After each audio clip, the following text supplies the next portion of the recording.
Voilà les grands saules blancs, hein, vous voyez, c'est des monuments. Hein. Ceux-là datent de 1940. Hein.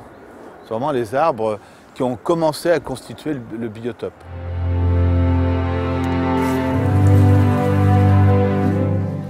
La petite Amazonie, c'est une sorte de marécage qui est dans le cœur de la ville, ou pratiquement dans le cœur de la ville, qui est maintenant totalement classé en Natura 2000. Sa philosophie générale, c'est que ce milieu puisse vivre de lui-même sans trop de perturbations.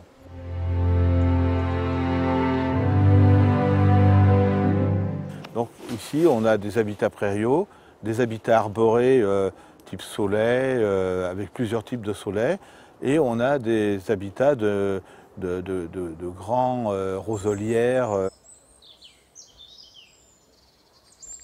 Pour la gestion de la zone prairiale, on a mis des petites vaches écossaises, la Highland Kettle, qui sont là depuis 2 ans, et un troupeau de 3 espèces, avec un peu de surpâture pour qu'elles mangent aussi les ronces.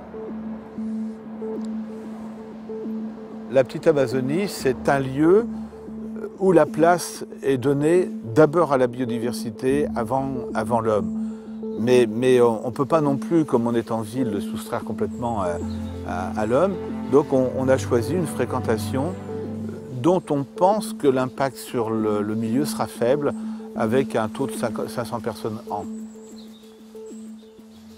La faune a besoin de trouver des lieux où elle n'est pas dérangée, que ce soit pour nicher, pour se reproduire, pour consommer ou pour se reposer. Aujourd'hui, c'est une obligation de récupérer de la surface de territoire qui a un degré de naturalité très élevé. Quand on voit ce qui se passe à l'échelle de la planète, on a effectivement une disparition importante de différentes espèces, que ce soit végétales ou animales, et je crois qu'à notre échelle, il est important qu'on prenne en compte cette biodiversité. Quand on regarde l'agglomération nantaise, on constate que c'est un paysage avec pas mal de rivières. On a 250 km de rivières, une cinquantaine de ruisseaux. Donc c'était effectivement dès le départ un patrimoine sur lequel il fallait s'appuyer pour agir dans ce domaine-là. Depuis la création de notre métropole en 2001, la biodiversité, sa présence dans la ville, on en fait quelque chose qui est vraiment au cœur des projets de l'agglomération.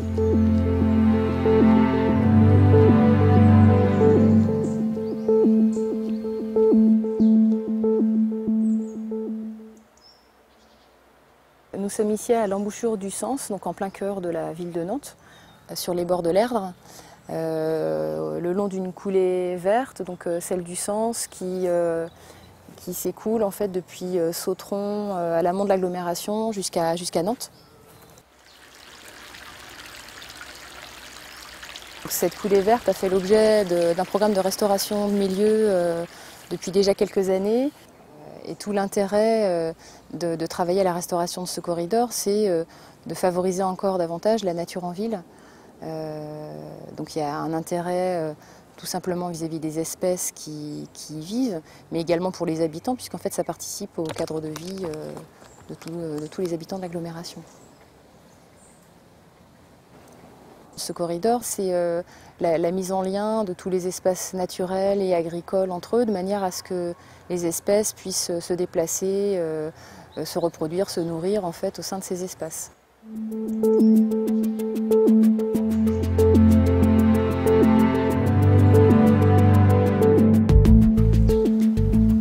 Alors ici, on est sur les bords du Sens, donc sur la commune de Sautron, qui est à quelques kilomètres en amont de Nantes. Le projet sur le Sens a débuté par une grande phase de diagnostic, et c'est à ce moment-là où Nantes Métropole nous a contactés. Ici, sur ce tronçon-là, on se retrouve sur une problématique où on essaie de travailler sur l'amélioration de la qualité du lit du Sens pour justement proposer plus d'habitats et plus de zones de reproduction pour la truite. Donc le principe a été d'apporter en fait des blocs, des graviers pour permettre de recréer des habitats et pour permettre aussi à la truite de venir se reproduire plus facilement. La truite fario est pour nous une espèce qu'on appelle bioindicatrice ou espèce parapluie. C'est celle qui va nous servir de point de repère parce qu'en fait elle elle est la plus exigeante en matière écologique. Et donc on considère qu'à partir du moment où on va garantir l'ensemble du cycle biologique de la truite fario, on aura dans la rivière les conditions suffisantes pour satisfaire les exigences des autres espèces.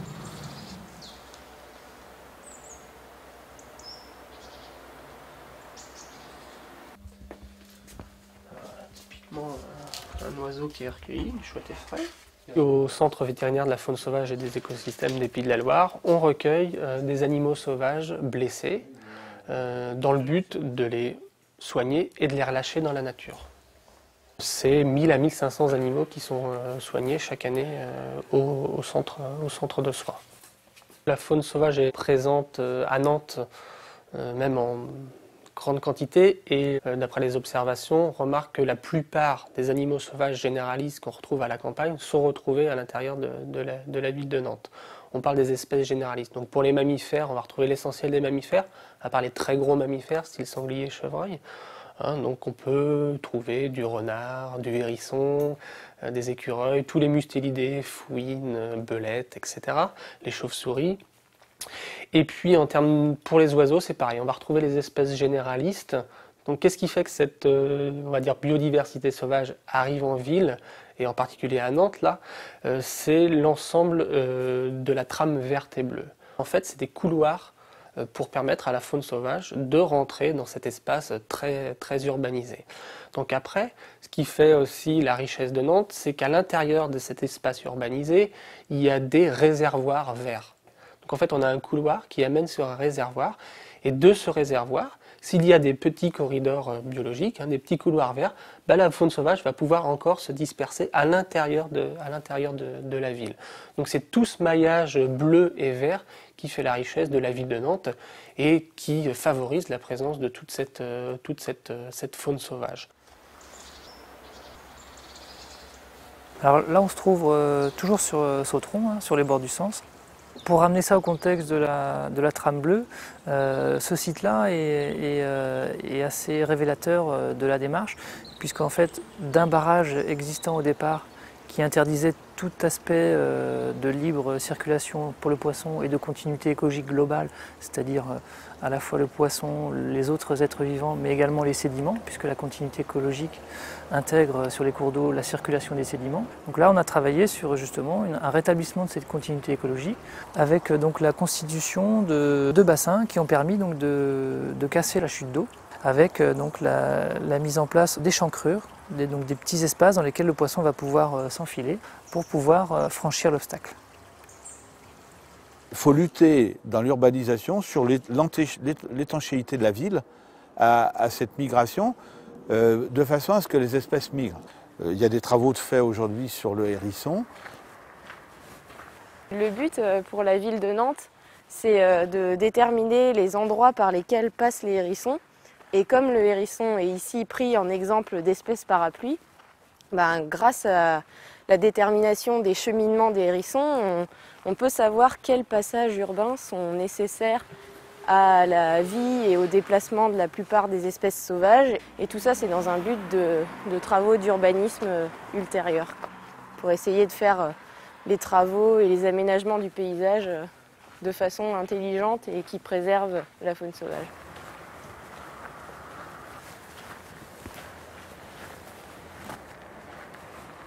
Et là, on a de la chance parce qu'en voilà un.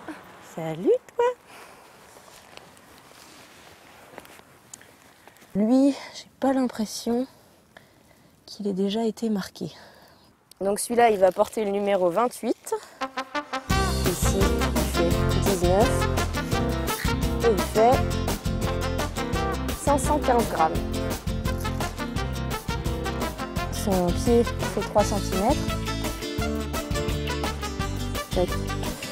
Et donc maintenant qu'on a toutes les données qu'on veut, on passe au marquage. Le principe, c'est de leur mettre un code à 4 couleurs. Et on a des petits morceaux de gaine de fil électrique pour faire 3 marquages à 3 endroits du corps. Voilà. Et maintenant, on a fini avec elle. Et on va la laisser à l'endroit exact où on l'a trouvée.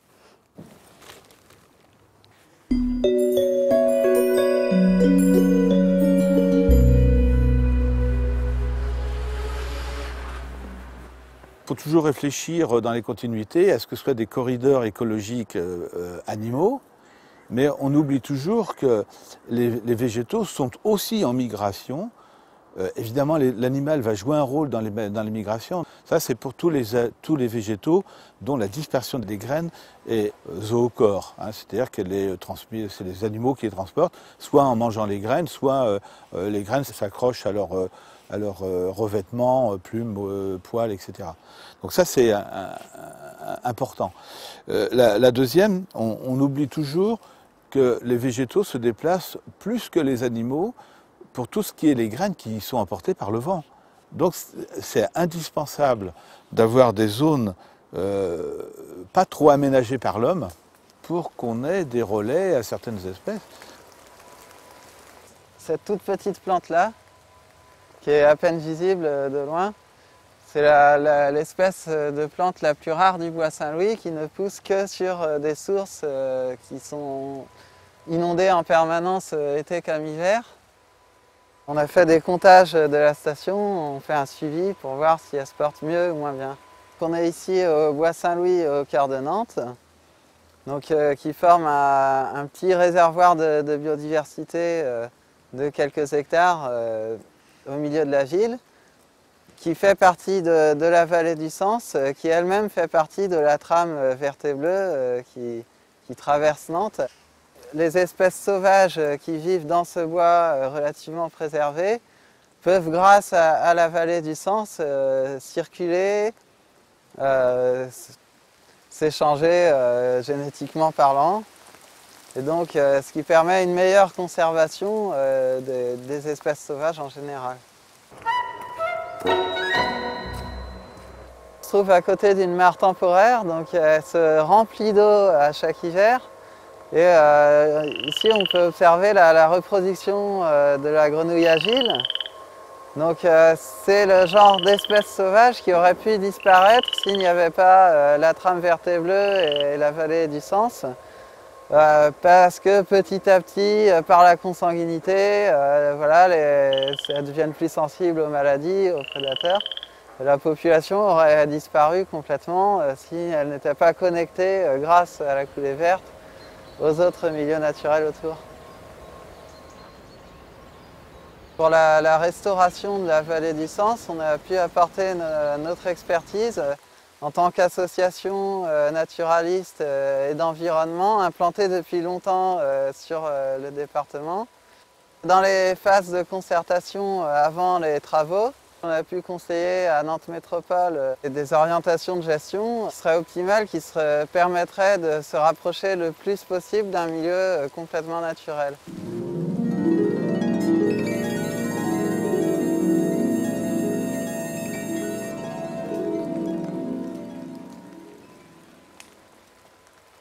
Alors au niveau du Sens, la démarche à l'échelle du bassin versant nécessitait de travailler évidemment avec l'ensemble des partenaires du bassin. Donc il s'agisse des agriculteurs à l'amont, de certains riverains inondés sur la partie médiane du bassin versant, et puis évidemment des associations de protection de la nature, de la fédération de pêche locale, du club de kayak local. Il y avait également des partenaires plus institutionnels comme les services d'État, l'agence de l'eau, le conseil général, donc qui sont des financeurs. Tout l'intérêt de ces démarches-là, c'était évidemment de mettre un maximum de partenaires autour de la table, de manière à aboutir à un programme d'action complet et cohérent pour tout le monde. Ces programmes-là ont cet intérêt-là de faire travailler les gens ensemble et ensuite de pouvoir générer un programme d'action qui parfois est l'objet d'un consensus, hein, parce que bon, il faut tenir compte des enjeux sur le territoire à la fois naturels mais aussi des enjeux économiques. Donc il y a une discussion qui s'engage avec des structures comme nous qui militent pour faire le plus possible, le mieux possible pour que la rivière redevienne le plus naturelle possible, et puis des collectivités ou des usagers qui ont aussi des intérêts économiques à défendre et sur lesquels on ne peut pas effectivement remettre en cause tout du jour au lendemain. La trame verte et bleue du Sens est un bon exemple en fait, de l'intégration de toutes les politiques de Nantes Métropole en matière d'espace naturel, puisque donc, on a évidemment des programmes de restauration de cours d'eau, mais on a également un lien étroit avec l'agriculture, puisque donc, tout le bassin versant amont est à majorité agricole. Sur l'ensemble de l'agglo, 50 000 hectares en gros, on a les 2/3 des espaces qui sont encore non urbanisés et qui sont à vocation soit naturelle, soit agricole. La volonté initiale de Nantes Métropole, c'était de conserver ces espaces agricoles pour constituer un frein à l'étalement urbain, donc de constituer une ceinture agricole forte pour éviter que le mouvement qu'on connaît depuis les années 70-80 d'étalement urbain ne continue à s'amplifier. Le soutien à l'agriculture en plus nous permet d'une part d'augmenter un peu la diversité des milieux. Donc dans la logique de trame, on a plus une mosaïque de milieux, et quand on accompagne du maraîchage bio ou de l'élevage ou du vignoble ou autre, en termes d'espace, la mosaïque de milieux est quand même intéressante. Elle est gage de diversité, la diversité est gage de stabilité.